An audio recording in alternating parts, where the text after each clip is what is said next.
ಸಲ ಹೇಳಿದ್ರು. ಆ ದಿಶೆಯಲ್ಲಿ ಅವರು ಯಾವುದೇ ಪ್ರಯತ್ನ ಮಾಡಿ ನಮ್ಮ ಶಿಕ್ಷಣ ರಂಗದಲ್ಲಿ ಅಥವಾ ನಮ್ಮ ಶಿಕ್ಷಣ ಕ್ಷೇತ್ರದಲ್ಲಿ ಅವಿರತ ಪ್ರಯತ್ನದಿಂದ ಮಾತ್ರ ಇದು ಸಾಧ್ಯ ಹೊರತು ಯಾವುದೇ ಅದ್ರ ಜೊತೆಗೆ ಎಲೆ ಮರೆ ಕಾಯಿ ಅಂತಿರುವ ಇವರನ್ನ ಶಿಕ್ಷಣ ಕ್ಷೇತ್ರದಲ್ಲಿ ಸಾಕಷ್ಟು ಶ್ರಮ ವಹಿಸಿರ್ತಕ್ಕಂಥ ಇವರನ್ನ ಗುರುತಿಸ್ತಕ್ಕಂಥ ವ್ಯಕ್ತಿಗಳು ಬೇಕಾಗಿತ್ತು. ಬಹುಶಃ ಅವರ ಒಂದು ಶ್ರಮವನ್ನು ಗುರುತಿಸ್ತಕ್ಕಂಥ ವ್ಯಕ್ತಿಗಳು ಇವರೆಲ್ಲರೂ ಅಂತ ಕೇಳ್ಕೊಂಡು ಇವ್ರನ್ನ ನೋಡಿ ಯಾಕಂದ್ರೆ ಅನಾಮಧೇಯರಾಗಿ ನಾವು ಎಷ್ಟೋ ಶಿಕ್ಷಕರು ಸಾಕಷ್ಟು ಅಂತ ಏನೆಲ್ಲ ಜನರು ಕೂಟ ಗಳಿಸೋದು ಏನೆಲ್ಲ ಮಾಡೋದು. ನನ್ನ ಅವ್ರ ಹೆಸರು ಹೇಳೋದಲ್ಲ, ನನ್ನ ಜಿಲ್ಲೆಯಲ್ಲಿ ನಾನು ಬಳ್ಳಾರಿ ಜಿಲ್ಲೆಯಲ್ಲಿ ಕೆಲಸ ಮಾಡಿದಾಗ 18 ಮಂದಿ ಬರಲಿಲ್ಲ ಶಿಕ್ಷಕರು, ಜಿಲ್ಲಾ ಉತ್ತಮ ಶಿಕ್ಷಕರು, ರಾಜ್ಯ ಉತ್ತಮ ಶಿಕ್ಷಕರು ಅಂತಕ್ಕಂಥ ಪ್ರಶಸ್ತಿ ತಗೊಂಡು ಡೆಲ್ಲಿ ಮೇಲೆ ಕಿರೀಟ ಹಾಕೊಂಡು ಕೂತ್ಕೊಂಡಿರ್ತಾರ. ಆ ಪ್ರಶಸ್ತಿ ತಗೊಂಡು ಬಂದು ಅವ್ರ ಮನೆಗೆ ಹೋದ್ರೆ ಅವ್ರಿಗೆ ನಿದ್ದೆ ಬರೋದಲ್ಲ. ಬಹುಶಃ ನಾನು ತಪ್ಪು ಮಾಡಿ ನೀವು ನಾನು ಒಳ ಮನಸ್ಸು ಅವ್ರನ್ನ ಕಾಣಿಸ್ತೈತಿ.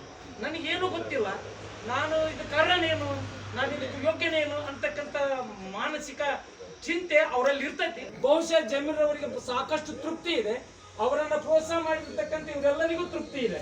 ಒಳ್ಳೆ ಒಬ್ಬ ಶಿಕ್ಷಕನನ್ನ ನಾವು ನಮ್ಮ ಡಾಕ್ಟರ್ ಮೊದಲುಗೊಂಡು ನಿಮ್ಗೆಲ್ಲರಿಗೂ ಇರಬೇಕು ಕೂಡ, ಯಾಕಂದ್ರೆ ಅವ್ರ ಪರಿಶ್ರಮ ಅಷ್ಟಿದೆ. ಆ ದಿಸೆಯಲ್ಲಿ ಆ ವಿಷಯವನ್ನು ಬೆಳಗ್ಗೆ ನಾನು ಪ್ರಜಾವಾಣಿಯಲ್ಲಿ ನೋಡಿದೆ. ಅವ್ರು ನನಗೇನು ಹೇಳಿರಲಿಲ್ಲ, ಪ್ರಜಾವಾಣಿಯಲ್ಲಿ ನೋಡಿದೆ. ಬಹುಮುಖ ಪ್ರತಿಭೆಯ ರಿದ್ದಿ ಸರ್ ಅಂತ ನೋಡಿದಾಗ ನಮಗೆ ಮೊದಲಿಕ್ಕಿಲ್ಲ. ನಾನು ಬಹಳಷ್ಟು ಖುಷಿ ಪಟ್ಟೆ. ಜೊತೆಗೆ ಇನ್ನೂ ಅವರ ಪರಿಶ್ರಮಕ್ಕೆ ಬಹುಶಃ ಅವರ ಮನೆ ಕಡೆಗೆ ಎಷ್ಟು ಲಕ್ಷ ಕೊಡ್ತಾರೋ ಗೊತ್ತಿಲ್ಲ. ಆತನ ಶಾಲೆಯೇ ಆತಗ ಮನೆ ನನಗೆ ಗೊತ್ತಿದೆ. ಆತನ ಮಕ್ಕಳೇ ಶಾಲೆ ಮಕ್ಕಳೇ ಆತನ ಮಕ್ಕಳು. ಹೀಗಾಗಿ ಒಬ್ಬ ಶಿಕ್ಷಕ ಬೇರೊಬ್ಬ ಮಕ್ಕಳನ್ನ ಏನಾದ್ರೂ ದಡ್ಡರನ್ನಾಗಿ ಮಾಡಿದ್ರೆ ದೇವರು ಮುಂದೊಂದು ದಿನ ಅವ್ರ ಮಕ್ಕಳನ್ನ ದಡ್ಡರು ಮಾಡ್ತಾರೆ. ಅದಕ್ಕೆ ಇವರ ಅಪರಾಧ.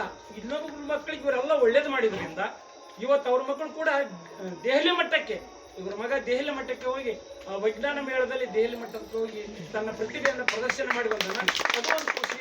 ಅದಕ್ಕೆಂತ ಪೂರ್ವದಲ್ಲಿ ನಮ್ಮ ಅಣ್ಣರಾಗಿರ್ತಕ್ಕಂಥ ರಿದ್ದಿ ಸರ್ ಅವರುಗಳ ಆಶೀರ್ವಾದ, ಅವರು ಬೇರೆ ಮಕ್ಕಳಿಗೆ ಮಾಡಿರ್ತಕ್ಕಂಥ ಉಪಕಾರ ಅಥವಾ ಅವ್ರು ಮಾಡಿರ್ತಕ್ಕಂಥ ಸೇವೆ ಅವ್ರ ಮಗನಿಗೆ ಸಲ್ಲಿದೆ ಅಂತಕ್ಕಂಥ ಹೆಮ್ಮೆಯಿಂದ ನಾನು ಹೇಳಬಲ್ಲೆ.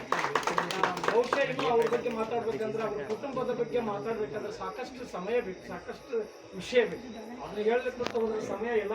ಬಹುಶಃ ಈ ಸಂದರ್ಭದಲ್ಲಿ ನಮ್ಮ ಮಗನಂತಿರುವ ಜೊತೆಗೆ ನನ್ನ ಮಗನಾಗಿರ್ತಕ್ಕಂಥ ಎಲ್ಲರಿಗೂ ಸಹಾಯದಿಂದ ಕೇಳಿದಕ್ಕೋಸ್ಕರ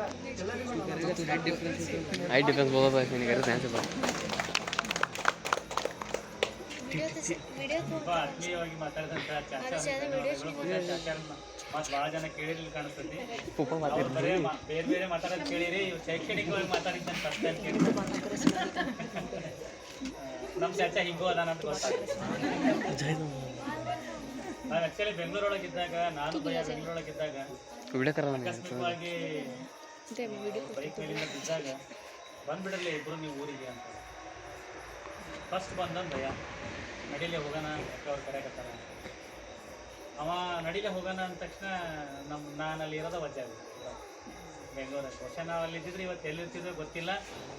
ಬಹುಶಃ ನನಗೆ ಇಂಥ ಅವಕಾಶ ನನಗೆ ಸಿಗ್ತಿರ್ಲಿಲ್ಲ. ನಾನೇನಾರ ಅಲ್ಲೇ ಉಳ್ಕೊಂಡ್ಬಿಟ್ಟಿದ್ರೆ ಬೆಂಗಳೂರೊಳಗೆ, ನನಗಿಂಥ ಅವಕಾಶ ಸಿಗ್ತಿರ್ಲಿಲ್ಲ.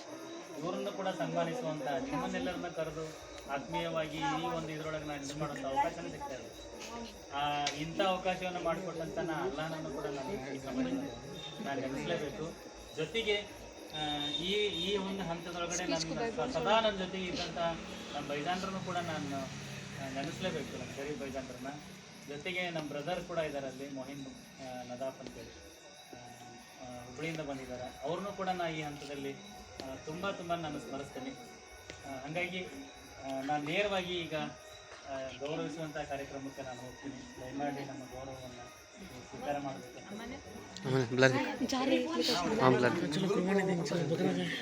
ಯಾವುದೇ ಮುಜುಗರ ಏನಿಲ್ಲ, ಯಾವುದೇ ಮುಜುಗರ ಅಂತ ಅನ್ಕೋಬೇಡ್ರಿ.